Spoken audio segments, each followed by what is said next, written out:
Hi friends, welcome to Jaya's garden. சாதாரணமாக வந்து YouTube அப்படின்னாவே வந்து நம்ம மாடி தோட்டத்தில் உள்ள பாசிட்டிவே நிறைய நம்ம வந்து ஷேர் பண்ணுறோம். ஆனால் நெகட்டிவான விஷயங்களையும் ஷேர் பண்ணுனா உங்களுக்கு அது கொஞ்சம் பிரயோஜனமாக இருக்கும் அப்படிங்கிறதுனால தான் இந்த பதிவுங்க. நம்ம வீட்டில் வந்து ரயில் பூச்சி ஒரு தொட்டி ஃபுல்லாக வந்து அவ்வளோ செடியும் பிடுங்கி போட்டது உங்கள் எல்லாருக்குமே தெரியும். அதுக்கு நான் வந்து எறும்பு பொடி போட்டேன், எந்த ரியாக்ஷனுமே இல்லை. அவங்க பேசாமல் ஜாலியாகவே இருந்தாங்க.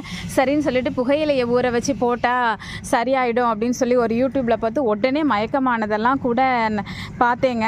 ஆனால் அது வந்து உண்மை இல்லை அப்படின்னு தான் சொல்வேன். புகையிலையே அவங்க 10 கிராம் போட சொன்னாங்க. நான் நல்லா இவ்வளோ கானம் ஊற வச்சு தண்ணியை கொலன்னு இதில் ஊற்றி விட்டுட்டேன். தொடர்ந்து ட்ரை பண்ணேன். என்ன நடந்துச்சு அப்படின்னா, அவ்வளோ பேர் கிளம்பி மாடி தோட்டம் முழுக்க இப்போ இருக்காங்கங்க.